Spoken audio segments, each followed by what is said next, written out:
हरे कृष्णा कृष्णा कृष्णा हरे हरे, हरे राम राम राम हरे हरे। नमो ओम विष्णुपदाय कृष्ण पृष्ठाय भूतले श्रीमते भक्ति वेदांता स्वामी निति नामिने। नमस्ते सरस्वते देवे गौरवाणी प्रचारिणे, निर्विशेष शून्यवादी पाश्चात्य देश तारिणे। Hare Krishna. International Society for Krishna Consciousness अंतरराष्ट्रीय कृष्ण भावनामृत संघ श्रीधाम मायापुर द्वारा प्रचारित एवं मायापुर टीवी द्वारा प्रसारित हमारे आध्यात्मिक प्रश्न उत्तर के इस कार्यक्रम में सभी दर्शकों का स्वागत है। तो Mayapur Hindi live talk show सभी दर्शकों का स्वागत करता है, जिसके अंदर आपके आध्यात्मिक प्रश्नों के उत्तर दिए जाते हैं। प्रति सप्ताह की तरह आज भी हमारे साथ 3 भक्त जुड़ रहे हैं जो कि आपके प्रश्नों के उत्तर देंगे। आपकी स्क्रीन पर एक नंबर टेलीकास्ट हो रहा है, जिसके उस नंबर पर आप अपने प्रश्न व्हाट्सएप, टेलीग्राम के माध्यम से या नॉर्मल मैसेज के माध्यम से भी भेज सकते हैं। 6297773729 6297773729। अगर कोई हमें बाहर से देख रहे हैं, इंडिया के बाहर से, तो वो +91 ज़रूर ऐड कीजिएगा। और जो दर्शक हमें YouTube और Facebook के माध्यम से देख रहे हैं, वे अपने प्रश्न कमेंट बॉक्स में भी छोड़ सकते हैं। तो हम प्रयास करेंगे कि आपके प्रश्नों के उत्तर आज के ही सेशन में दिए जाएं, और जो प्रश्न हम नहीं ले पाएंगे वो अगले सेशन में लेने का प्रयास करेंगे। तो आज हमारे साथ जुड़ रहे हैं हिज ग्रेस हरिलीला प्रभु जी, अभय मोहन प्रभु जी और जगन्नाथ देव प्रभु जी। तो हरिलीला प्रभु जी बहुत ही वरिष्ठ भक्त हैं हमारे श्रीधाम मायापुर में, और प्रभु जी जो है वो 20 साल पहले प्रभु जी का दीक्षा हुआ था, और प्रभु जी ने अपनी यात्रा मिडल ईस्ट में बहुत ज़्यादा सहयोग किया सेवाओं में, और अभी श्रीधाम मायापुर में बहुत सारी महत्वपूर्ण सेवाएं कर रहे हैं। मायापुर कम्युनिटी हॉस्पिटल के इंचार्ज हैं, और प्रभु जी मायापुर इंस्टीट्यूट में फैकल्टी भी हैं, शास्त्रिक कोर्सेज पढ़ाते हैं।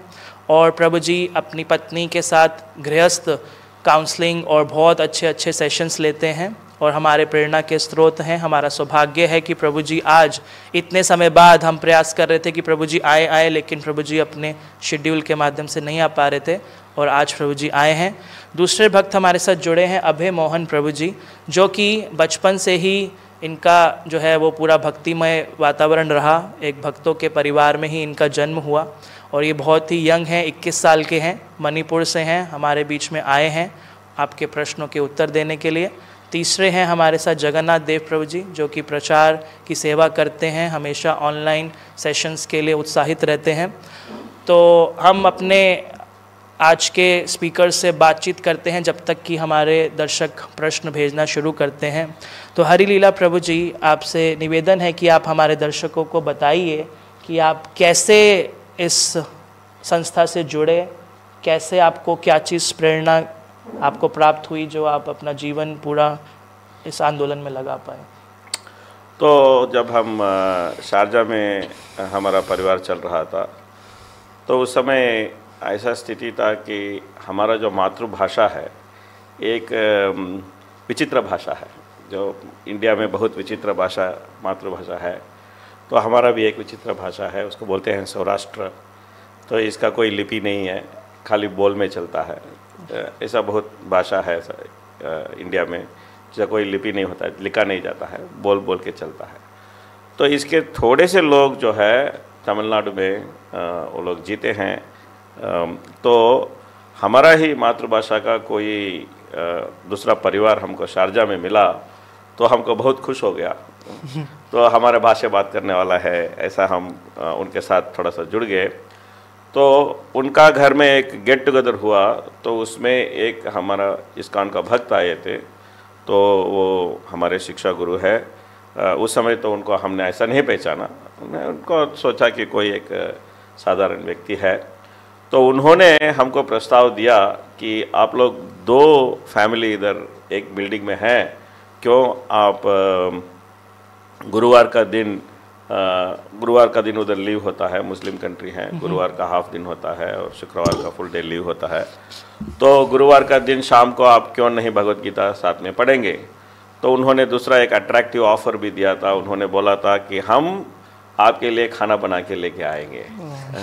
आप लोग रसोई का छुट्टी कर दीजिए, हम आपके लिए खाना बना के लेके आएंगे, हम गुरुवार का दिन थोड़ा सा बैठ के पढ़ लेंगे।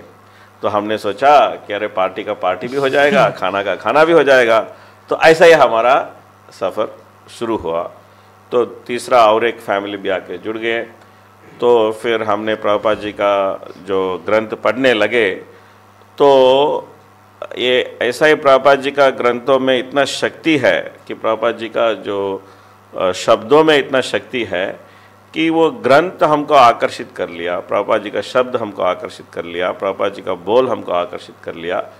तो हमारे मन में जितना भी प्रश्न था, जो पहले हमारे मन में भगवान को लेके, आध्यात्मिक जीवन का लेके, रिलीजन का लेके जितना भी प्रश्न था, तो प्रभुपाद जी ईशोपनिषद में बोलते हैं कि कई तरीके का लोग होते हैं। उसमें एक लोग होते हैं अग्नोस्टिक बोलते हैं। अग्नोस्टिक मतलब वो लोग भगवान से तंग आ चुके हैं। मतलब वो लोग समझते हैं कि भगवान को समझा नहीं जाता है, ये भगवान है, ये नहीं है, वो क्या करता है, वो क्या नहीं करता है, अगर भगवान है तो दुनिया में इतना अन्याय क्यों चलता है। ये सब सोच सोच के वो लोग बहुत परेशान हो जाता है और तंग आ जाता है और सोचता है ठीक है भगवान रहने दो या ना रहने दो, उससे हमको कुछ लेना देना नहीं है। तो ऐसा वो एक नतीजे पे पहुंचता है। तो मैं उसी नतीजे पे था, मैं उसी मोड पे था मेरा ज़िंदगी में कि मैं थोड़ा सा अग्नोस्टिक थॉट प्रोसेस था मेरा। तो वो प्रभुपाद जी का जो ग्रंथ है, जितना भी मेरा प्रश्न था उस पूरा प्रश्न को स्वच्छ रूप से उत्तर दिया। तो उसमें कुछ डाउट आने का कुछ चांस ही नहीं था, कि जितना डाउट आता था उतना डाउट क्लियर होता था। तो अरे, तो जब फिर ऐसा ही मन लग गया उसमें, तो हमने ज़्यादा पढ़ने लगे। हफ्ते में 1 बार पढ़ते थे, हफ्ते में 2 बार हो गया, हफ्ते में 3 बार हो गया। फिर जितना भी टाइम मिलता है वो सब उसमें चला गया। तो ऐसा हो गया, फिर दीक्षा ले लिया। फिर हमने जब भक्ति शास्त्री किया तो हमारा ज़िंदगी में बहुत बड़ा बदलाव आया, क्योंकि उस समय हमको प्रभुपाद जी का ग्रंथों का बहुत गहरे रूप से पढ़ने का मौका मिला और वरिष्ठ भक्तों का संग भी मिला। तो उनके जो मुखमंडल से प्रभुपाद जी का ग्रंथों के तात्पर्य और उसका व्याख्यान सुनने के बाद ज़िंदगी में थोड़ा सा बदलाव आ गया। तो थोड़ा समझ में आ गया कि ये मनुष्य जीवन का कुछ दूसरा ही लक्ष्य होता है। हमने तो संत बनने के लिए दुबई नहीं गया, हम तो पैसा बनाने के लिए दुबई गया। लेकिन हमको ऐसा प्रभुपाद जी की कृपा से ऐसा एक मौका मिल गया जहाँ लोग पैसा बनाने के लिए जाता है, वहाँ हमको भगवान मिल गया। तो बहुत सुंदर प्रभु जी का जीवन शैली, बहुत ही प्रेरणादायक था। और प्रभु जी पिछले 11 सालों से श्रीधाम मायापुर में हैं, हमें इनका संग मिल पा रहा है।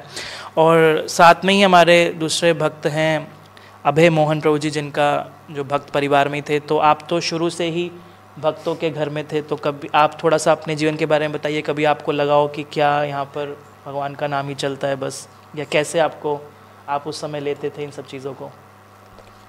हरे कृष्णा। सर्वप्रथम तो मैं यह कहना चाहता हूँ कि सबसे पहले मैं श्रीवास प्रभु जी को धन्यवाद देना चाहता हूँ और जगन्नाथ प्रभु जी को धन्यवाद देना चाहता हूँ कि इन्होंने मुझे इस काबिल समझा कि मैं यहाँ पे आके अपना कुछ योगदान प्रदान कर सकूँ और सेवा दे सकूँ। और उसके बाद मैं हरि लीला प्रभु जी से आशीर्वाद मांगता हूँ। ये मेरे गुरु के समान है, हमको पढ़ाते भी हैं, हमको पढ़ाएंगे आगे जाके। और रही बात भक्ति में आने की, तो मैं ये अपना श्रेय बिल्कुल भी नहीं मानता हूँ। केवल भगवान का ही आशीर्वाद और भक्तों का आशीर्वाद, वैष्णव का आशीर्वाद, सबसे बड़ा भूमिका तो प्रभुपाद जी का है। उनके कारण ही जो हमारे माता पिता जो है, उनके विवाह के तुरंत बाद जो हमारे शिक्षा गुरु के माध्यम से वो भक्त बन गए और उनका दीक्षा भी हो गया। मेरे जन्म से पहले उनका दीक्षा हो गया था। तो जब मैं जन्मा तो पहले से वो दीक्षित थे, तो ऑटोमेटिकली मैं भक्त बन गया। तो रही बात अब इस्कॉन, जैसे हम आध्यात्मिक जीवन में आते हैं तो उसमें हम दो चीज़ को देखते हैं। एक तो होता है कल्चरल एक्सपेक्ट और एक तो होता है फिलोसॉफिकल एक्सपेक्ट। मतलब साइंस में भी 2 चीज़ होता है, एक एक्सपेरिमेंट और एक थ्योरी। और जैसे एक कल्चरल एस्पेक्ट होता है, इसमें क्या आता है, जैसे प्रणाम करना, पूजा करना और विग्रह का दर्शन करना और ये सब इत्यादि आते हैं जो हम डेली प्रैक्टिस करते हैं। इन सब चीज़ों में तो अपने आप मेरा मन लगने लग गया। जैसे जैसे हम मंदिर जाते थे, सेवा करते थे और विग्रहों के लिए माला बनाते थे, तो बजाना, गाना, ये सब में जो है इंटरेस्ट आ गया, तो इसी में एकदम मन लगने लग गया। तो कल्चरल जो एक्सपेक्ट है इसमें मैं एकदम डीप घुस गया था। अब तक मेरा फिलोसॉफिकल एक्सपेक्ट जो है अब नर्चर नहीं हुआ था, पढ़ा नहीं था। तो जैसे जैसे हमने अपना मैट्रिकुलेशन ख़त्म किया और मुझे फिर से दोबारा अपने शिक्षा गुरु का संग मिला, तो उनके सानिध्य में, और मैं सबसे धन्यवाद देना चाहता हूँ ये कोविड को। कोविड के कारण मुझे अपने जीवन में बहुत बड़ा बदलाव आने का जो अवसर मिला, क्योंकि क्या हुआ, 2 साल तक हमको घर में ही रहना पड़ा। घर में मतलब हम तो, हमारा घर और मंदिर एकदम नज़दीक में था, तो हम जो है ज़्यादा समय अपना मंदिर में ही बिताते थे। तो इस माध्यम से उनका संग मिला, उनके संग से जो है फिलोसॉफिकल एस्पेक्ट में भी हमका जो है रुचि होने लग गया। तो उस कारण से उनसे मुझे प्रेरणा मिला और अभी हम उसके फलस्वरूप ऐसा बना हूँ और अभी भक्ति शास्त्री करने के लिए मायापुर इंस्टीट्यूट में उन्हीं की प्रेरणा से मैं अभी यहाँ आया हूँ। तो धन्यवाद आपका, जो आप सीधा मायापुर आए और हमें आपका संग मिल पा रहा है। हमारे दर्शक आपसे काफ़ी इंटरेस्टिंग प्रश्न पूछेंगे, क्योंकि आप बहुत ही युवा अवस्था में भक्ति में लगे हैं। और जगन्नाथ देव प्रभु जी को सब जानते हैं दर्शक, प्रभु जी आते हैं हर सप्ताह टॉक शो में। तो हम अपना प्रश्नों का संख्या शुरू करते हैं। तो जो प्रश्न आते जा रहे हैं वे पूछते हैं, और कुछ पिछले सप्ताह के कुछ प्रश्न बचे भी हम प्रयास करेंगे इस बार लेने का। तो पहला प्रश्न आ रहा है हमारा, हरिलीला प्रभु जी, दीपित गुप्ता पूछ रहे हैं उत्तराखंड से कि मैंने श्रीला प्रभुपाद के पुस्तकों में कई बार पढ़ा है भगवत प्रेम के बारे में, तो ये भगवत प्रेम क्या है? तो आत्मा में किसी को तो प्रेम करने का इच्छा तो होता ही है, तो कोई तो किसी को प्रेम तो करता ही है।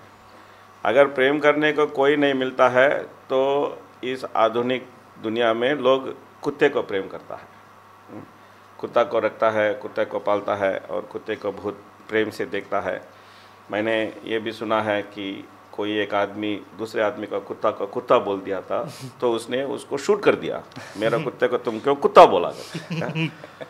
तो प्रेम करने का जो स्वभाव है ये हमारे अंदर में है, ये तो स्वाभाविक है, ये तो नेचुरल है, ये तो प्रेम करने का स्वभाव।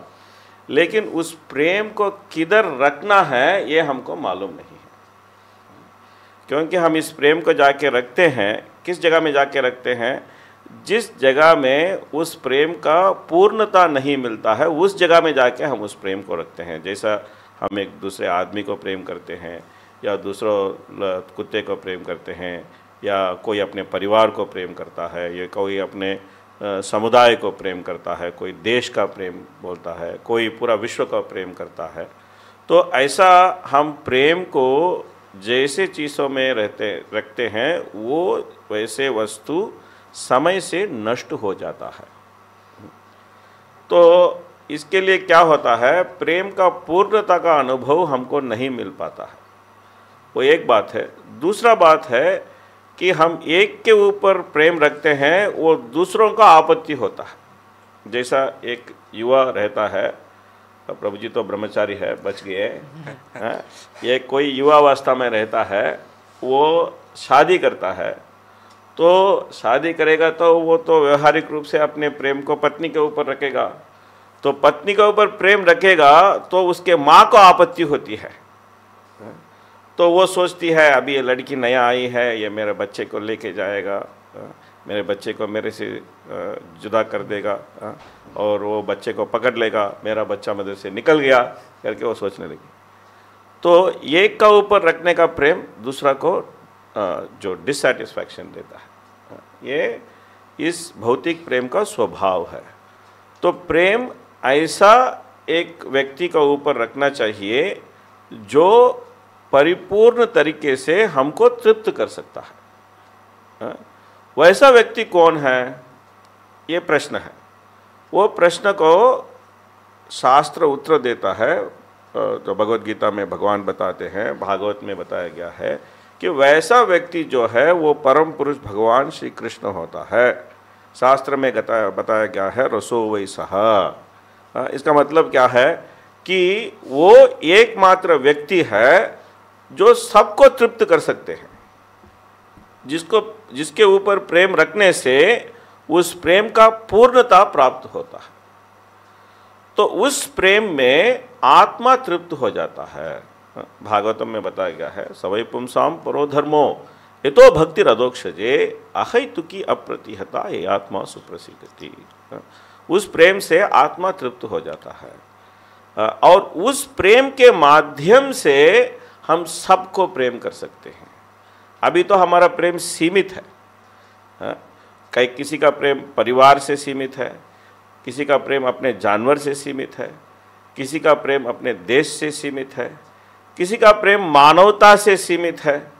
सो प्रेम की सीमा होती है, लेकिन कोई ऐसा व्यक्ति नहीं होता है जो सबको प्रेम कर सकता है। वो संभव नहीं है इस शारीरिक तौर पे। लेकिन आध्यात्मिक तौर पे जब हम भगवान के ऊपर प्रेम करेंगे, क्योंकि भगवान के साथ सबका संबंध है, तो हम सबको प्रेम कर सकते हैं।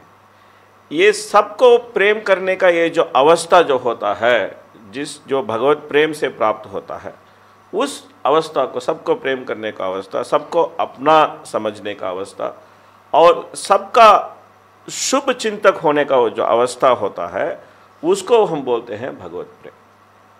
क्योंकि उससे भगवान से हमको प्रेम होता है और उस प्रेम के माध्यम से हम सबका शुभचिंतक, हम सबका प्रेमी बन सकते हैं। किसी एक का प्रेमी दूसरे का दुश्मन ऐसा नहीं, सबका प्रेमी बन सकते हैं। ये अवस्था जो होता है इसको हम भगवत प्रेम कहते हैं।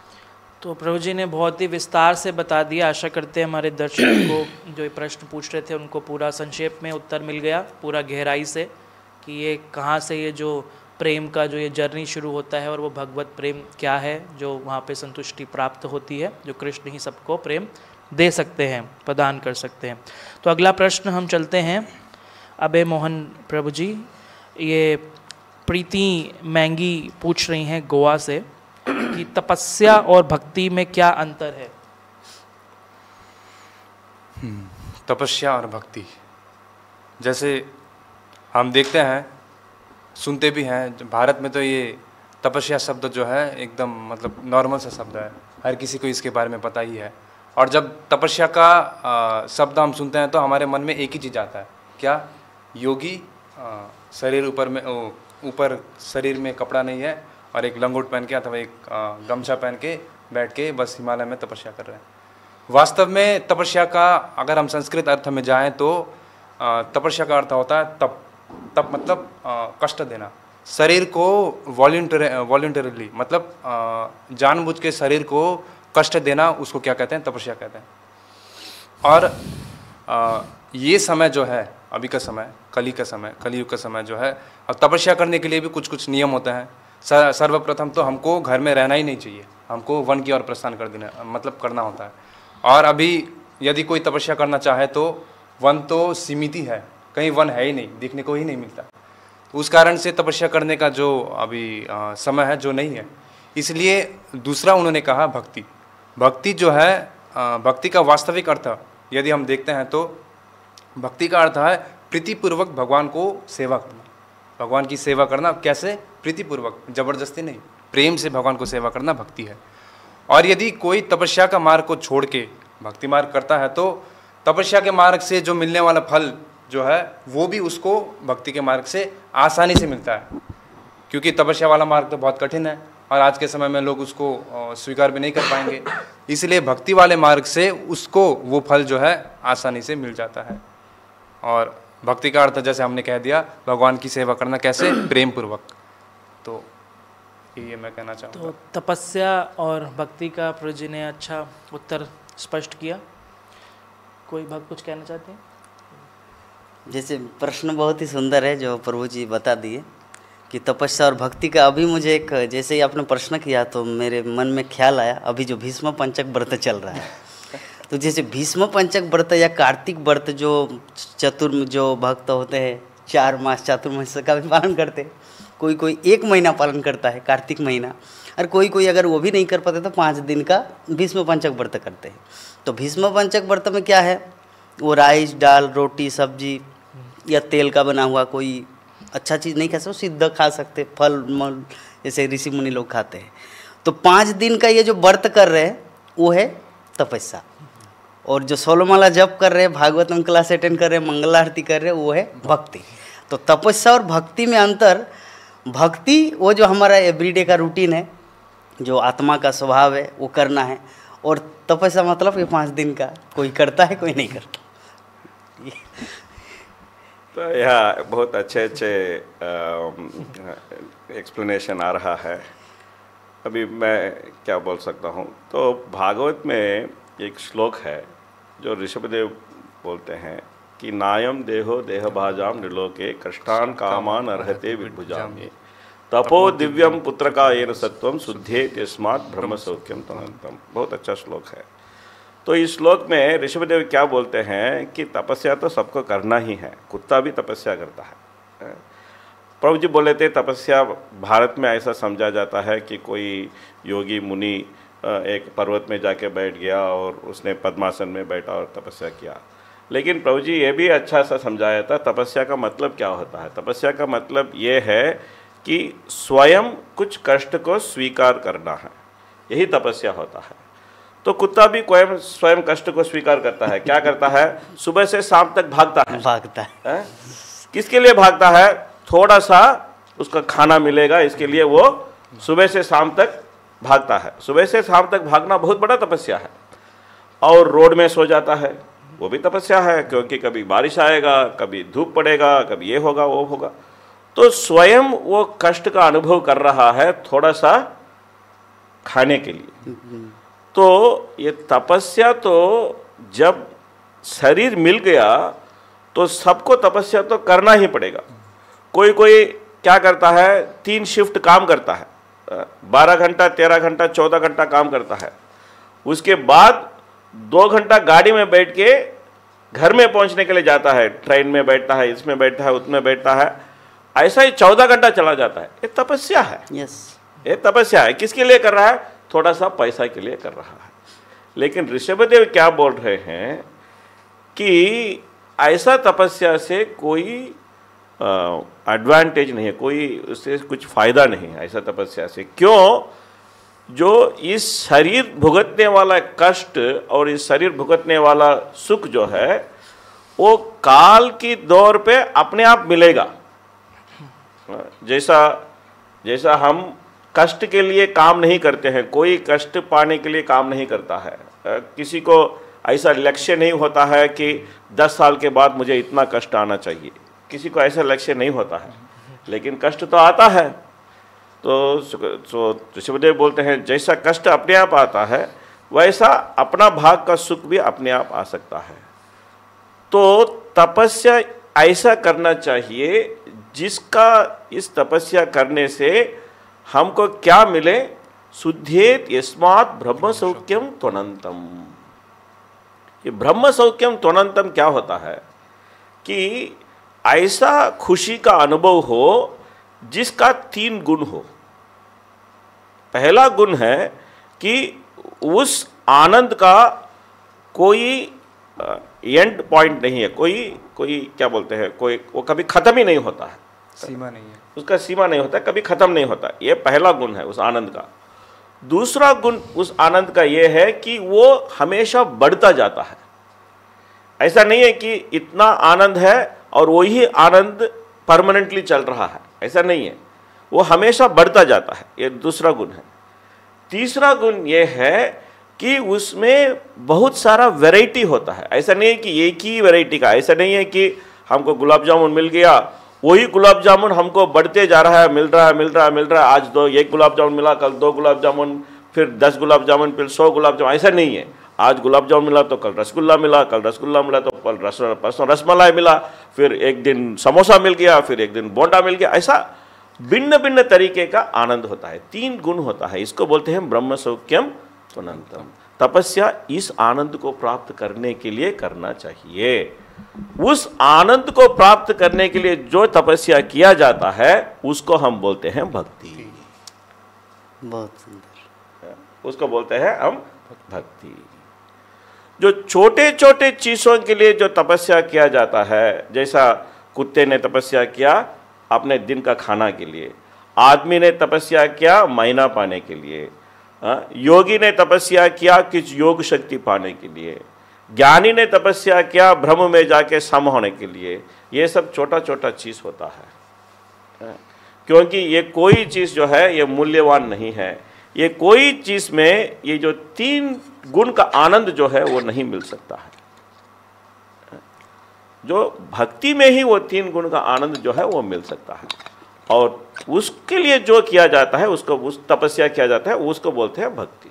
जैसा हम भीष्म पंच का व्रत कर लिया, जो सुबह सुबह उठ लिया, वो भी किसी को तपस्या होता है। हम सोचते हैं ये तो नॉर्मल है, हम तो मंगला आरती जाएंगे 3:30 बजे उठ जाएंगे, 4:30 बजे मंगला आरती में जाएंगे, तो हम सोचते हैं हमारे लिए नॉर्मल है, तपस्या नहीं है। कोई कोई लोग तो 11 बजे उठता है, उसको तो 3:30 बजे उसने पूरा जिंदगी देखा ही नहीं है। उसको हम बोले कि 3:30 बजे उठ जाओ और नहा लो, बहुत तपस्या होता है, उसको बहुत बड़ा तपस्या होता है। तो ये जो तपस्या जो है, जो परमानेंट हैप्पीनेस के लिए जो तपस्या होता है उसको बोलते हैं भक्ति। टेम्पररी हैप्पीनेस के लिए जो तपस्या जो होता है उसको बोलते हैं नॉर्मल तपस्या, जिसको सब लोग करते हैं।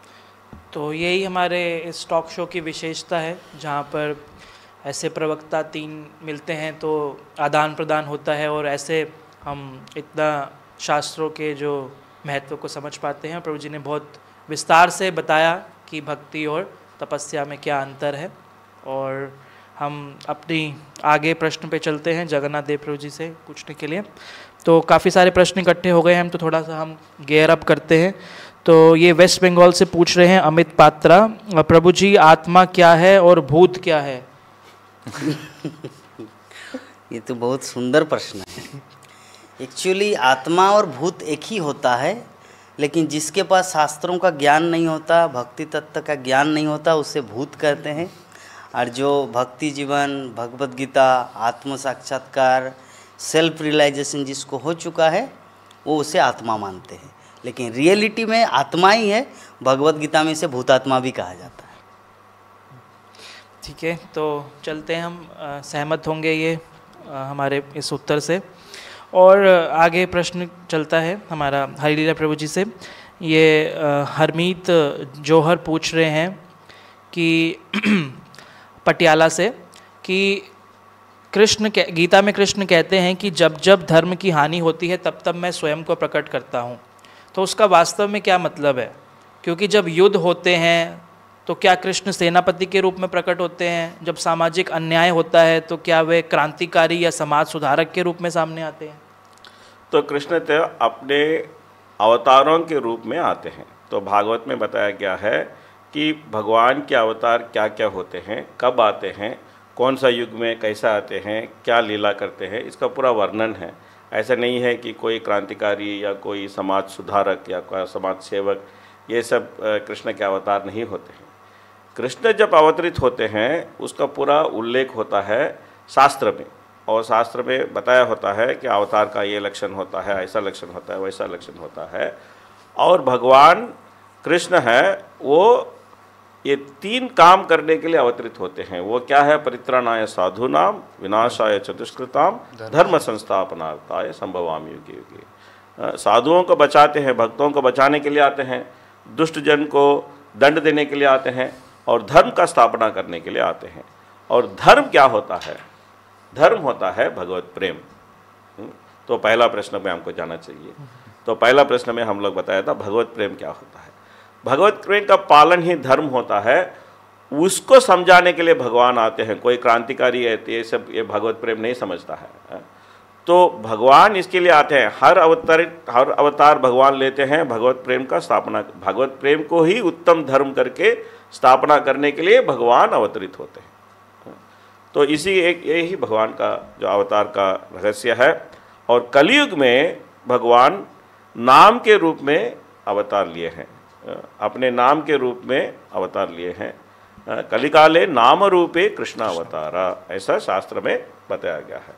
तो वो नाम के रूप में कैसे अवतरित हुए हैं? हरे कृष्ण महामंत्र के रूप में अवतरित हुए हैं। हरे कृष्ण कृष्ण कृष्ण हरे हरे, हरे राम राम राम हरे हरे, इस रूप में अवतरित हुए हैं। और इस मंत्र को जापने से, इस मंत्र को एक आध्यात्मिक गुरु से दीक्षा के रूप में पाने से, और इस मंत्र को जापने से और नियमित रूप से भक्ति का जो कर्तव्य करने से कलयुग में हम संतों का जो रक्षण और दुष्टों का विनाश कर सकते हैं। तो धन्यवाद प्रभु जी ने काफ़ी स्पष्ट कर दिया कि भगवान क्यों आते हैं। तो जैसा कि ये जो प्रश्न पूछ रहे थे कि इतने सारे जो इस दिशा में मुझे ये प्रश्न लग रहा है कि अभी इतनी समस्याएं होती हैं तो भगवान अब क्यों नहीं आते, जैसा वो बोलना चाह रहे हैं। तो प्रभु जी ने बताया कि कलयुग में भगवान अपने नाम रूप में है, और हम देख सकते हैं कि हरि नाम जप करने से कितने सारे अनर्थ और ये सब चीज़ें दूर होती हैं, सब भक्त बनते हैं और शुद्धिकरण होता है। तो अगले हम प्रश्न पे चलते हैं। अभय मोहन प्रभु जी, ये प्रश्न सुशील मल्होत्रा रायपुर से पूछ रहे हैं कि इतने सारे युवा इस्कॉन से क्यों जुड़ते हैं और मेरा शरारती जवान बेटा इस्कॉन से क्यों नहीं जुड़ रहा है? इस्कॉन से जुड़ने के अनेक कारण हो सकते हैं। अब उनका पुत्र नहीं जुड़ रहा है, उसमें बहुत सारा कारण हो सकता है। उसमें एक तो उनका सुकृति जो है जगा नहीं होगा। भगवान गीता में कहते हैं कि ये शाम त्वंत गतम पापम जनानाम पुण्य कर्म नाम ते द्वंद्व मोह निर्मुक्त भजन्ति माम दृढ़वता। कोई व्यक्ति पुण्य कर्म में तब तक नहीं लग सकता जब तक उसका पाप कर्म नष्ट हुआ नहीं है। अब ये बात हमने सुन लिया, अब मैं जुड़ रहा नहीं हूँ इसका मतलब मेरे अंदर बहुत सारा पाप है, तो क्या मैं जुड़ूँ ही नहीं? इसका मतलब ये भी नहीं है। अब सुन लिया हाँ मेरे अंदर पाप है, इसके कारण मैं जुड़ नहीं रहा हूँ, तो हमको प्रयास करना चाहिए कि हम जाके ऐसे संगति में जाके जो है लग जाएं। और रही बात इस्कॉन में युवा क्यों इतना जुड़ रहे हैं, तो युवा जो है बहुत सारे युवा ही नहीं, बहुत सारे मतलब संसार में जितने भी लोग हैं वो सब लोग एक ही चीज़ के लिए तलाशते हैं। क्या? शांति और शांति से आनंद।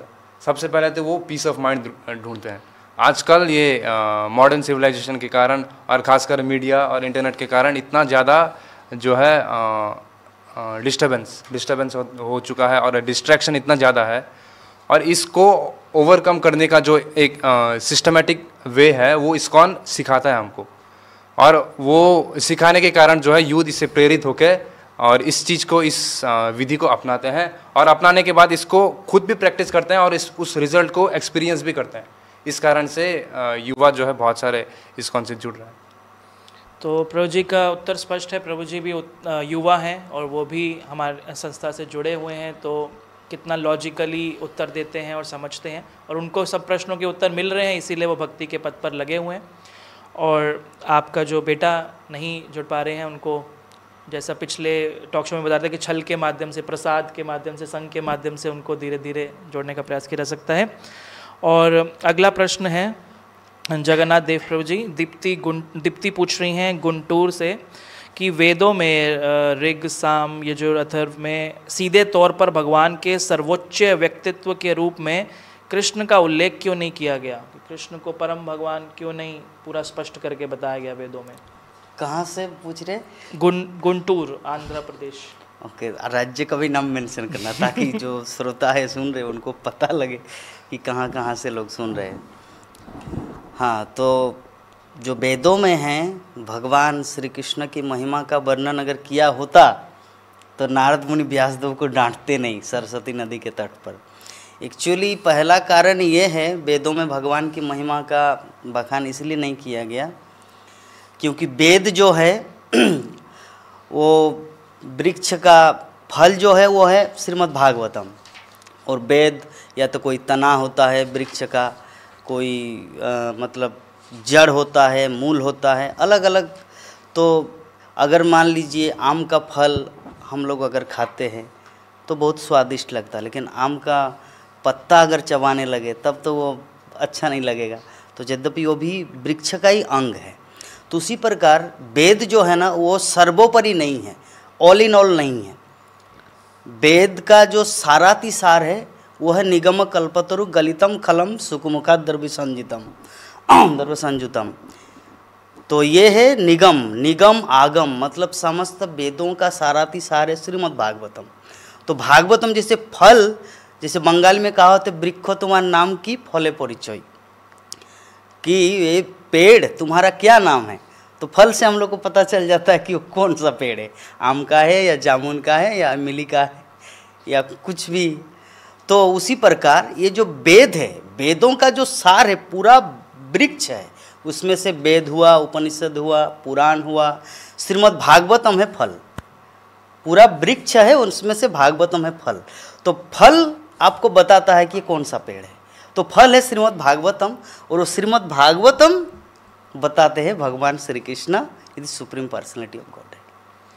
तो प्रभु जी ने बताया कि जैसे वेदों की रचना के बाद भी व्यासदेव संतुष्ट नहीं थे, तो नारद मुनि के प्रेरणा के अनुसार उन्होंने फिर आगे श्रीमद् भागवतम का जो ये उल्लेख किया, उसमें स्पष्ट है कि कृष्ण ही परम भगवान है, जैसे प्रभु जी बता रहे हैं। तो एक बात भी और बोलना चाहिए कि प्रभु जी जो बोले हैं वो तो बहुत सुंदर उत्तर दिए हैं, तो बहुत अप्रोप्रिएट उत्तर दिए हैं, लेकिन ये भी समझना है कि ऐसा नहीं है कि वेदों में भगवान के बारे में बताया ही नहीं गया है, कॉमनली नहीं बताया गया। जैसा ऋग्वेद का श्लोक है, कृष्णो वै सच्चिदानंद गणः कृष्ण आदि पुरुषः कृष्ण पुरुषोत्तमः कृष्णो हावो कर्मादि मूलम कृष्ण सह सर्वै कार्यः कृष्णो काशं क्रीडादिशमुख प्रभु पूज्यः कृष्णो नादिस्तस्मिन् अजानदन्तर्बाह्ये यं मंगलम तल्लभते कृति। ये तो ऋग्वेद में है। इसमें कितना कृष्ण है? बहुत सारा, 8-10 कृष्ण शब्द आ चुके हैं। इसमें हर श्लोक में कृष्ण है, और इसका अर्थ क्या है कि कृष्ण ही मूल है, कृष्ण के लिए सब कार्य करना है, कृष्ण ही भोगता है, कृष्ण ही निर्माता है, कृष्ण ही सबको शांति प्रदान करता है, कृष्ण ही सबका मंगल कार्य मंगलमय करता है, कृष्ण ही सर्वोपरि पुरुष है, सब कुछ मेंशन है। लेकिन नॉर्मली लोग इसको जानते नहीं हैं, तो लोग समझते हैं कि वेदों में कृष्ण का जिक्र नहीं किया गया है। ऐसा भी नहीं है, ऐसा भी नहीं है कि वेदों में कृष्ण का नाम ही नहीं है, व्यासदेव उसको इंट्रोड्यूस कर दिया, ऐसा नहीं है। जैसा प्रभु जी बोल रहे थे, वेद बहुत बड़ा है, उसमें बहुत चीज़ बताया गया है, जिसको जैसा इस भौतिक जगत में सुख पाना है सब उसको बताया गया है। लेकिन एक छोटा सा ये भी मेंशन है कि कृष्ण भगवान है, तो इतना भीड़ में वो दिखता नहीं है। लेकिन भागवत में वो पूरा स्पष्ट करके दिखता है, क्योंकि वो फल रूप है। फल में पूरा पेड़ का सार तो निकल के दिखता है, जैसा आपने इन्होंने बहुत सुंदर तरीके से बताया कि पेड़ का परिचय कैसा होता है, फल से होता है। तो भागवत में तो क्लियरली बताया है, लेकिन वो अंदर थोड़ा सा छुपा है, तो उसको थोड़ा सा देखना पड़ता है, तो देखना पड़ता है। धन्यवाद प्रभु जी, आपने बहुत अच्छा बीच में ऐड करके बहुत और इसको और स्पष्टीकरण किया इस बात को। तो आगे चलते हैं। हरिलीला प्रभु जी, एक प्रश्न है कि मनीष राठी रुड़की से पूछ रहे हैं कि मैं 4 नियम जो हैं उसका पालन करता हूँ, 16 माला का जप भी कर रहा हूँ, मैं किसी भक्त जो है लड़की से ही विवाह करना चाहता हूँ, लेकिन मेरे माता पिता कह रहे हैं कि हमारा बेटा हरे कृष्ण का जप करके पहले से ही पागल है, अब हम नहीं चाहते कि कोई दूसरा पागल हमारे परिवार में शामिल हो, कृपया मार्गदर्शन करें कि मुझे क्या करना चाहिए। कहाँ से बोल रहे हैं? ये रुड़की से मनीष राठी। रुड़की उत्तराखंड ऐसे बोलते हैं ताकि लोगों को पता चले। तो पहले तो ये समझना पड़ेगा कि उनके माता पिता क्यों समझ रहे हैं कि हरे कृष्णा जबकि उनका बेटा पागल हो गया। तो कभी कभी ऐसा होता है कि हम लोग हरे कृष्ण जाप करते हैं या कृष्ण भावनामृत में जुड़ते हैं, तो हम परिवार वालों को हरे कृष्ण ये कृष्ण भावनामृत का पूरा जो प्रभाव है और इसका जो महत्व है उसको हम उनको समझा नहीं पाते हैं। तो उनको थोड़ा सा कोशिश करना चाहिए उनको समझाने के लिए, वो तो एक बात है। दूसरा बात ऐसा लाइटर वे में बोला जाए तो दूसरा बात ये है कि अगर मैं ऑलरेडी पागल है, मेरे लिए लायक एक पागल ही है ना, तो मुझे अच्छा आदमी को शादी करा देंगे तो बहुत प्रॉब्लम हो सकता है।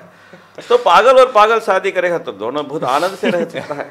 हम लाइटर वेन में बोल रहे हैं, बट इन जनरल ये बात इम्पॉर्टेंट ये है कि हमको परिवार वालों को ये जो कृष्ण भावनामृत है इसका इम्पोर्टेंस को समझाना चाहिए और उनको भी थोड़ा सा कभी साथ में लेना चाहिए कि उनको समझ में आए कि कृष्ण भावनामृत का इम्पोर्टेंस क्या होता है। कभी कभी क्या होता है कि लोग कृष्ण भावनामृत में जुड़ते हैं तो थोड़ा सा परिवार वालों को ठोक देते हैं, उनको समझते हैं कि ये तो कर्मी है, ये तो मांस खा रहा है, मच्छी खा रहा है, ये कर रहा है, वो कर रहा है, ये तो नरक में जाएगा। तो हम लोग वो लोग को भी हम ऐसा बोलते हैं मैं तो भक्त बन गया हूँ, आप तो नरक में जाने वाला है, वो लोग बहुत डिस्टर्ब हो जाते हैं।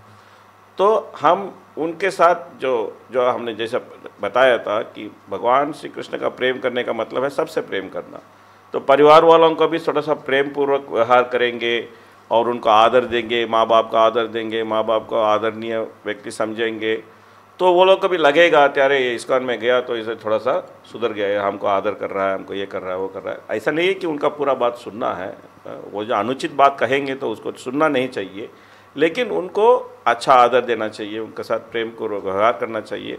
उससे ऐसा एक माहौल पैदा होता है जिससे एक पॉजिटिव इम्प्रेशन जो है एक कृष्ण कॉन्शियसनेस के ऊपर पैदा हो सकता है। तो प्रभु जी के मुझे बहुत अच्छे ये 2 पॉइंट्स मुझे बड़े अच्छे लगे जो कि उत्तर को सेटिस्फाई करते हैं कि पहला कि जो आपका ये आचरण बहुत अच्छा होना चाहिए जिससे कि दूसरों को भी प्रेरणा मिले कि ये कितना भक्ति के माध्यम से कितना अच्छा व्यवहार कर रहे हैं और हमें भी भक्ति में आगे आना चाहिए। और दूसरा जो प्रभु जी ने बहुत अच्छा पॉइंट बताया कि जो लाइक माइंडेड कि जैसा व्यक्ति है उसको वैसा ही लाइफ पार्टनर होगा तो उनका जर्नी अच्छा बीतेगा। तो आगे चलते हैं। जगन्नाथ प्रभु भी कुछ बताना चाहते हैं। अच्छा प्रभु जी, यस। ये पागल के संबंध में मुझे 2-3 चीज़ याद आया, क्योंकि ज़्यादातर जैसे हम लोग मूवी में भी कभी कभी देखते हैं जब पागल खाना किसी कैदी को ले जाया जाता है तो उनको बोला हम कहाँ हैं, कहाँ लाए, अरे तुमको पागल खाने में डाल दिया। कौन पागल? मैं पागल? तुम सब पागल, आई एम नॉट पागल। तो ये जगत का ऐसा नियम है, जो लोग मतलब नॉर्मल होते हैं वो डिवोटी को बोलते पागल है, यार ये नौकरी वगैरह छोड़ दिए, बेकार लाल कपड़ा धन 600 रुपये ब्रह्मचर्य आश्रम में मिलता है, कितना बड़ा पागल है, ये बोलते हैं।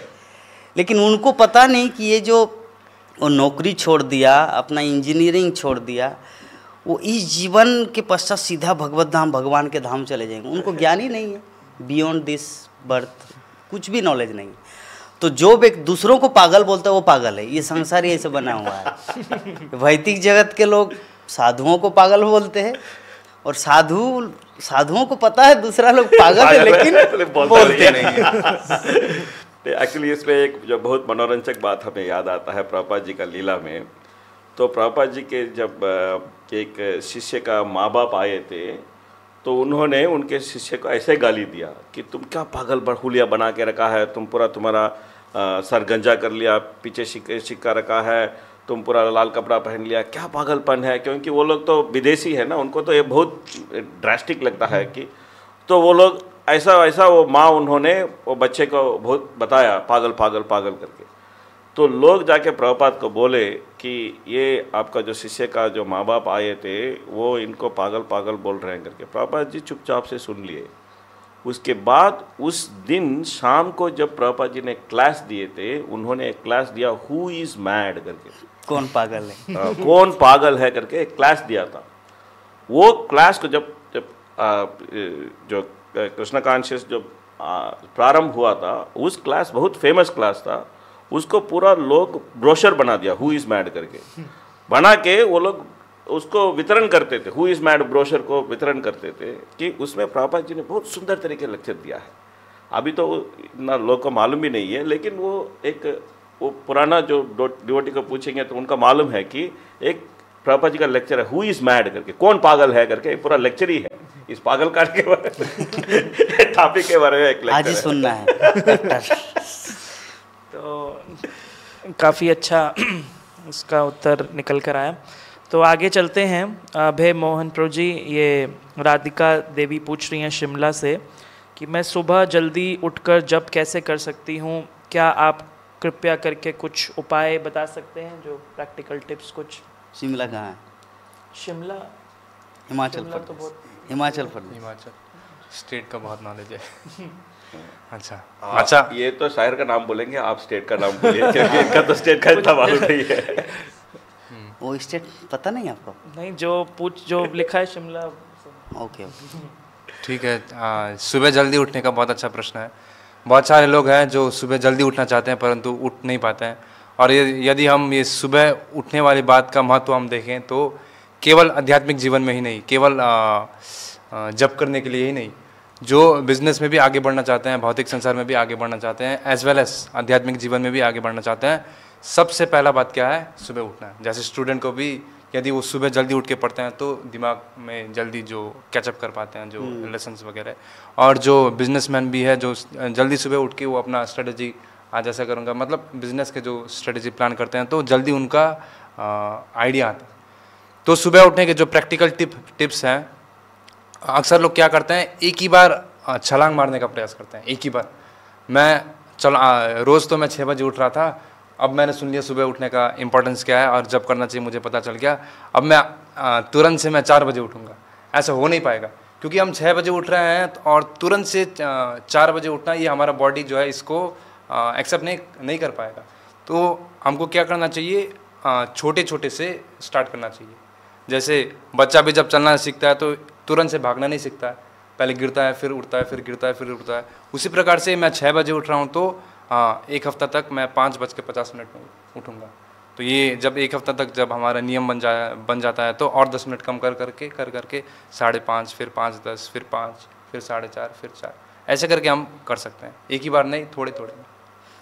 छलांग लगाने के प्रश्न मुझे याद आया अपने जीवन का। जब मैं 2015 में रांची प्रचार गया, 2014 में इस्कॉन ब्रह्मचर्य आश्रम ज्वाइन, फिर 2015 में पहले संकीर्तन गाड़ी में गया रांची। तो हमारे जो बस का इंचार्ज था वो सुखी श्याम प्रभु, गोरधाम प्रभु के बाद। तो मैं सुखी श्याम प्रभु को बोला मुझे घड़ी चाहिए। कौन सा घड़ी चाहिए? टिट मतलब घड़ी चाहिए। उस समय तो मोबाइल पहला जस्ट एक ट्रिप गया, मोबाइल थोड़ी देगा, मोबाइल भी नहीं देंगे, कुछ भी नहीं देंगे, हाथ घड़ी भी नहीं देंगे। तो मुझे चाहिए एक टाइम वाला मशीन। तो कहाँ मिलेगा? बाज़ार चले गए हमारे सुबंधु माधव प्रभु के साथ, एक खरीद के लाए। तो प्रभु जी बोले कि पागल है, सारा दिन बुक बेक करते हैं, एकदम गधा की तरह मजदूरी करते हैं और यहाँ पर रात को 3 बजे उठेंगे, कर पाएंगे? इम्पॉसिबल। इसीलिए धीरे धीरे प्रैक्टिस कीजिए, 4 बजे उठिए। हम लोग 4:30-5 बजे उठते हैं और फिर जप में लगते हैं, क्योंकि यहाँ पे तो संकीर्तन बस में मंगल आरती का सिस्टम नहीं है, वो डायरेक्ट दर्शन आरती होता है 7 बजे।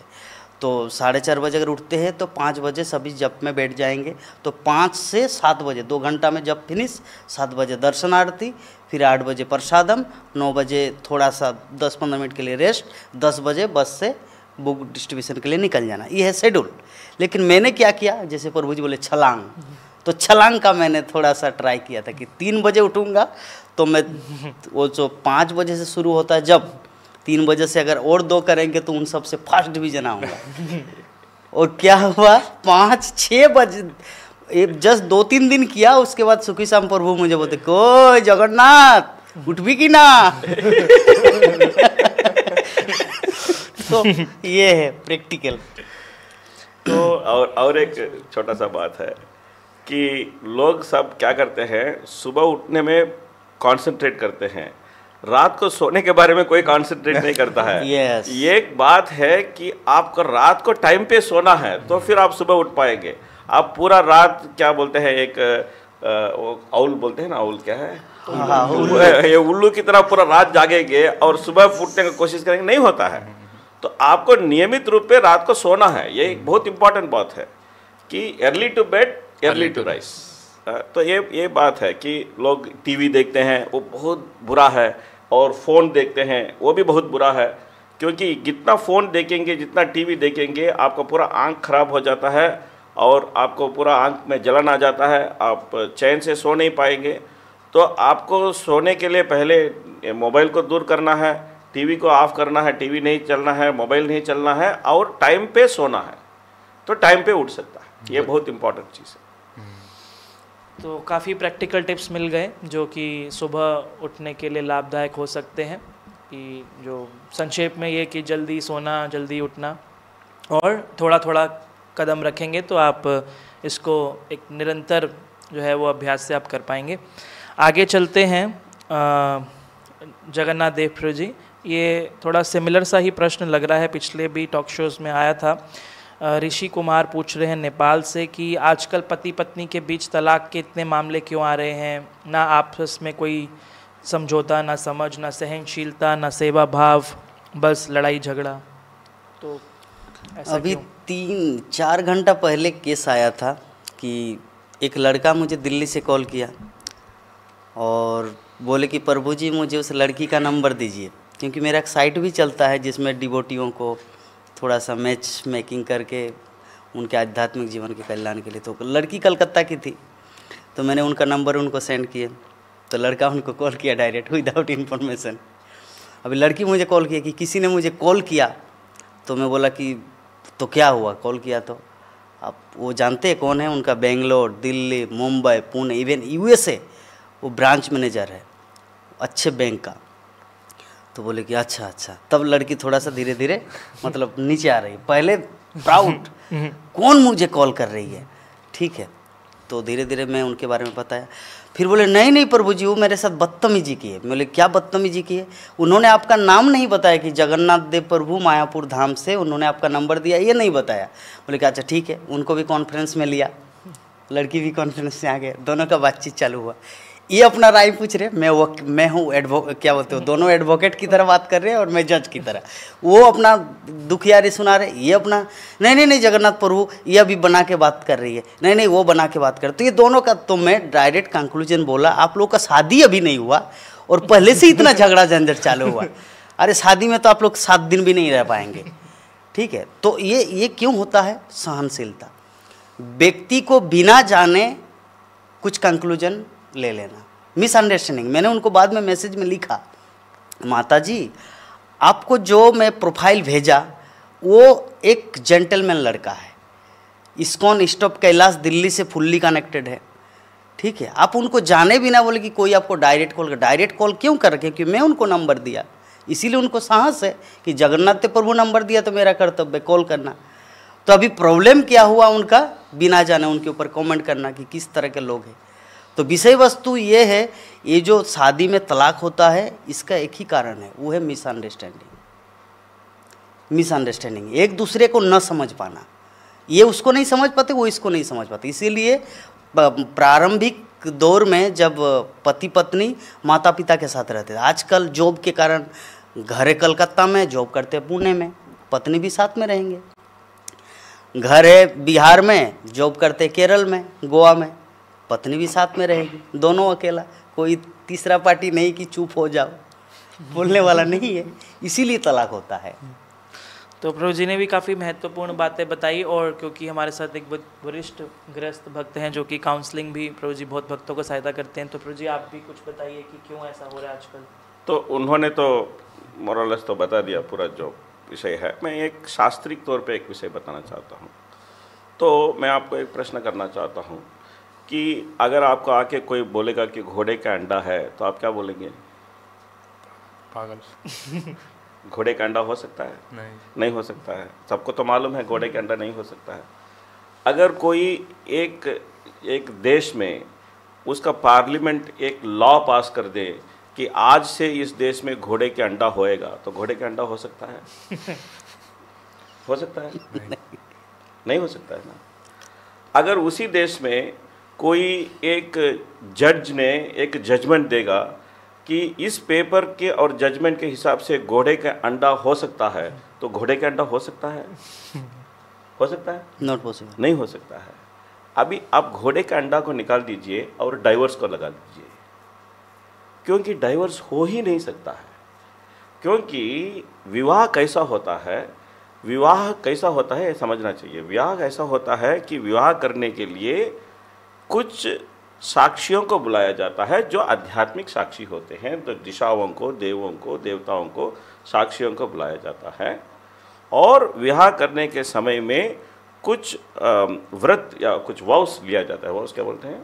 वचन, वचन, कुछ प्रतिज्ञा, कुछ वचन दिया जाता है, और कुछ मंत्र बोले जाते हैं, और कुछ एक संस्कार किया जाता है। और उस रिश्ता को तोड़ने के लिए हमको वही रास्ता को अपनाना चाहिए।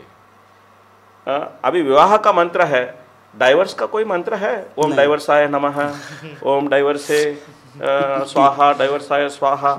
विवाह का अग्नि होता है, डाइवर्स का अग्नि होता है? डाइवर्साग्नि हा गच्छ इहा तिष्ठ, कुछ हो सकता है? नहीं है। तो एक बार आदमी और औरत का बंधन हो जाता है, उसको तोड़ने का दो ही तरीका है शास्त्र पूर्वक। एक तरीका है कि कोई एक आदमी तो देहांत होना चाहिए, यस, तो उसका फिर रिश्ता टूट जाता है। दूसरा तरीका है कि जो पति है उसको संन्यास लेना चाहिए। जो संन्यास लेने से पत्नी विधवा बन जाती है, फिर भी वो दूसरा विवाह न कर सकती है, पत्नी विधवा समझा जाती है। जो आदमी को पत्नी का जो संबंध है वो टूट जाता है। ठीक है, ये इसके लिए डाइवर्स का कोई चांस ही नहीं। लोग समझते हैं कि कोर्ट ने हमको एक नोटिस दे दिया तो विवाह का विच्छेद हो गया। ऐसा थोड़ी होता है। कोर्ट ने नोटिस दे दिया कि घोड़े का डिब्बा हो गया, तो वैसा नहीं हो सकता है ना। घोड़े का अंडा तो नहीं हो सकता कोर्ट नोटिस देने से। जो प्राकृतिक रूप में जो है उसको अप्राकृतिक एक जो कानून के वजह से उसको तोड़ नहीं सकते। ये लोग को समझ में नहीं आता है। और डाइवर्स कर लिया, फिर भी भगवान के नज़र में ये दोनों पति पत्नी हैं। जो भगवान के नज़र में जो जो जो प्रकृति का नियम का नज़र में ये दोनों पति पत्नी हैं। एक दोनों का कर्म तो संबंध है। ये जो आदमी करेगा उसका कर्म वो लड़की भुगतेगी, वो लड़की जो करेगी उसका कर्म तो आदमी भुगतेगा। वो तो कोई नहीं कर सकता है, आप उसको कैसे कैंसिल करेंगे? ये विवाह का जो आध्यात्मिक विषय है उसको लोग समझते नहीं। ये एक बात है, वो एक इम्पॉर्टेंट बात है। इसके लिए सब लोग सोचते हैं हम कोर्ट में जाएंगे, हम डाइवर्स कर लेंगे, ख़त्म हो जाएगा। ख़त्म नहीं होता है, ख़त्म नहीं होता है वो। प्रभु जी, इसमें मेरा आपसे और एक क्वेश्चन है। ये क्वेश्चन इस प्रकार है, जैसे आपने बताया कि किसी के साथ उनका विवाह ऑलरेडी हो चुका है, अभी उनके साथ डाइवोर्स हुआ, वो लड़की का किसी दूसरे से शादी हुआ और ये लड़का किसी दूसरी लड़की से शादी कर रहा है, तो अभी भगवान के खाते में या विधाता के अकाउंट में या चित्रगुप्त की नज़र में सीसीटीवी कैमरा में वो मतलब किसको देखेंगे कि इसका ओरिजिनल पति कौन है या सच्ची या सच्चा पत्नी या देखिए ये इसमें क्या होता है, क्या है? थोड़ा सा इस पे थोड़ा सा कंट्रोवर्शियल इशू है। क्या है कि शास्त्र बोलता है कि एक आदमी को एक से ज़्यादा पत्नी हो सकता है, लेकिन एक औरत से एक से ज़्यादा पति नहीं हो सकता है। तो शास्त्र में निषेध है एक औरत को एक से ज़्यादा पति होने का। अभी तो आध्यात्मिक आधुनिक दुनिया में ये सब बोलेंगे तो लोग को बहुत गुस्सा आता है कि क्यों ऐसा है करके, लेकिन इसका आध्यात्मिक कारण है। क्योंकि जो पत्नी जो औरत जो है वो माँ होती है, तो इसके लिए उसके पवित्रता को रक्षा करना पड़ता है, क्योंकि अच्छे संतान आए और जो समुदाय में संतुलन बने रहे। अभी समुदाय में संतुलन नहीं है, क्योंकि जो संतान आ रहे हैं वो अच्छे संतान नहीं है, इसके लिए समुदाय का संतुलन भी बिगड़ गया है। तो लेकिन शास्त्र ये भी बताता है कि एक पति जो है एक से ज़्यादा पत्नी स्वीकार कर सकता है, लेकिन वो सब पत्नियों को दायित्व लेना है कि उनको गोलोक या वैकुंठ लेके जाने का दायित्व लेना है। अगर वो एक पत्नी का दायित्व लिया, दूसरा पत्नी का दायित्व नहीं लिया, फिर उसको भी पाप लगेगा उसको। तो ये जो विषय है बहुत गंभीर विषय है। ये जो दूसरा शादी करने का विषय जो होता है, लोग तो ऐसे ही कर रहे हैं, जो ऐसे ही कर रहे हैं तो आग से खेल रहे हैं, क्योंकि उनको ये प्रकृति का नियम कैसा चलता है इसका थोड़ा ज्ञान नहीं है। कोई इनको ऐसा शिक्षा नहीं दिया। अभी तो शिक्षा के रूप से लोग खाली इंद्रिय प्रीति का शिक्षा देते हैं कि इंद्रिय प्रीति कैसा करना चाहिए, वो भी पाप करके इंद्रिय प्रीति कैसा करना चाहिए। ज़्यादातर ऐसा शिक्षा मिलता है। जो पुण्य का महत्व क्या है, पुण्य के रास्ते पे चलने का महत्व क्या है, ये सब लोग को मालूम नहीं है। तो ये थोड़ा सा शिक्षा लोग को मिलना चाहिए कि इससे कितना गड़बड़ हो सकता है। और एक पॉइंट प्रभु जी, जैसे आपने अच्छा उत्तर दिए, जैसे कि विधाता दोनों के शादी का लिखता है कि हाँ उस व्यक्ति के साथ तुम्हारा इतने दिन में, क्योंकि जन्म मृत्यु विवाह ये सब पहले से लेख होता है। तो पहले के साथ शादी हुआ और कोर्ट की तरफ से उनका डिवोर्स हुआ, नेचुरल डिवोर्स नहीं होता, आपने अच्छी परिभाषा दी है, डिवोर्स हो गया, अभी वो दूसरे व्यक्ति के साथ भी वही मतलब मंडप सजा के यज्ञ आहुति करके उनका फिर से शादी हुआ। तो मेरा प्रश्न ये है कि प्रकृति क्या उनके जीवन में 2 बार शादी लिखा था या 3 बार शादी लिखे थे? देखिए, किसी का जीवन में पाप नहीं लिखा जाता है। अच्छा, ये किसी का जीवन में पाप नहीं लिखा जाता है। सबका जीवन में क्या लिखा जाता है कि वो किस गुण के जो इन्फ्लुएंस का वर्ष में किस गुण से अधीन है। कोई तमोगुण से अधीन है, कोई रजोगुण से अधीन है, कोई सत्वगुण से अधीन है, और उस गुण के अधीनता से वो कुछ कार्य कर बैठता है और उस कार्य का फिर कर्मफल निकलता है। और उस गुण के अधीन से वो किसके साथ क्या कार्य करेगा, कौन इसका जीवन में आएगा, कौन इसका जीवन में नहीं आएगा, ये सब पूर्व लिखित है कि ये लोग इतने अपने अपने ये ऐसा लोग ऐसा इसका जीवन में आएगा, इसको ऐसा कार्य कराएगा, ये सब पूर्व लिखित है। तो किसका कितना पाप, कितना सुख और कितना दुख एक दूसरे से आने का है, ये भी पूर्व लिखित है। तो इसके लिए ये लोग साथ में आते हैं। लेकिन कलयुग में ऐसा लोग साथ में आते हैं जिससे एक दूसरे का पाप करने का जो प्रोक्लिविटी होता है, पाप करने का प्रोक्लिविटी हिंदी में क्या है, प्रवृत्ति होता है, पाप करने का प्रवृत्ति होता है। तो इसके लिए एक दूसरे के साथ आते हैं और पाप भी कर लेते हैं, और उनको इतना भी ज्ञात नहीं है कि पाप करने से उसका परिणाम क्या होता है, क्योंकि कोई उनको सिखाता नहीं है, कोई आध्यात्मिक शिक्षा नहीं है, कोई उनको कुछ सिखाता नहीं है। तो इसके वजह से ये सब प्रॉब्लम हो रहा है कि कर्मा तो है, सबको एक साथ आने का कर्मा तो है, इसके लिए वो लोग आ रहा है, जो आप बोल रहे हैं वो तो सही है, लेकिन वो क्यों हो रहा है, वो प्राप्त करने का प्रवृत्ति के कारण ये सब हो रहा है। वो तो ठीक है प्रभु जी, आपने जो बताया, जैसे जन्म भी लिखा है, ठीक टाइम पे उनका जन्म होगा, मृत्यु कब होगा वो भी लिखा है विधाता के खाते में, जन्म मृत्यु और विवाह उनका डबल लिखा है या 3 विवाह या 4 विवाह, क्या वो भी लिखा रहता है या एक विवाह लिखा है? मतलब क्या बोलते हैं कि पाप करने का जो चांस है वो भी उनको लिखा रहता है, क्योंकि उनको पाप करने का जो प्रवृत्ति है ना, तो इसके लिए पाप करने का चांस भी उनका लिखा रहता है। लेकिन उसको हम कैसा मिटा सकते हैं, हम इसको सोचना चाहिए। जो एक है कि एक रोग आ गया, वो रोग तो लिखा है, लेकिन उसको मिटाने का रास्ता है, वो कैसा मिटा सकते हैं, वो भक्ति करने से उसको हम मिटा सकते हैं। तो बुद्धिमानता ये है कि हम रोग के बारे में रिसर्च करने के बजाय रोग का कैसा मिटाने का उसके बारे में रिसर्च करना चाहिए, ये बुद्धिमानता है। तो शास्त्र में क्या बताता है, ब्रह्मा जी बताते हैं, यस्त्विंद्र गोप मतवेंद्र महोत्सव कर्म बंधानुरूप फलभाजन मातनोति कर्माणि निर्दहति किंतु च भक्ति भाजाम गोविंदम आदि पुरुषम तमहम भजामि। पाप करने का कर्म है, विधाता भी लिखा है, और पाप करने का वो जो प्रवृत्ति भी है, सब कुछ है, लेकिन ये सब कैसा बदल सकता है, हरे कृष्ण कृष्ण कृष्ण हरे हरे, हरे राम राम राम हरे हरे। भगवान की नाम लेने से तो कलयुग के सब कलमिश को नाश कर सकते हैं। इति षोडशकम नाम कलि कलमिश नाशनम नतः परतरो उपाय सर्ववेदेषु दृष्टये करके शास्त्र में बताया गया है।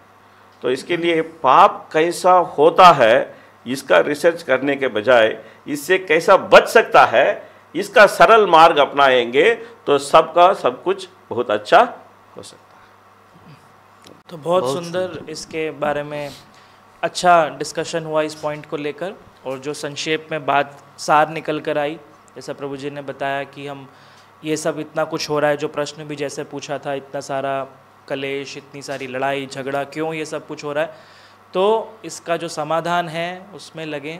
और जो भी ये जो अवगुण नज़र आ रहे हैं हमें, सहनशीलता नहीं है, आपस में कोई समझौता नहीं है, तो भक्ति मार्ग से ये सारे गुण नेचुरली विकसित होंगे और आपका जीवन सुखमय बनेगा, भक्ति में बनेगा, और अपने लक्ष्य को प्राप्त कर पाएंगे। तो हम यहीं पर अपने इस टॉक शो को समाप्त करते हैं। आज बहुत ही अच्छा ये टॉक शो रहा। आशा करते हैं हमारे दर्शकों को प्रश्नों के बहुत सटीक और सहायक उत्तर मिले होंगे। हम अगले सप्ताह मिलेंगे आपके प्रश्नों के उत्तर देने के लिए। आप इसी तरीके से अपना प्रेम हमारे इस टॉक शो के लिए बनाए रखिए। हरे कृष्णा हरे कृष्णा कृष्णा कृष्णा हरे हरे, हरे राम राम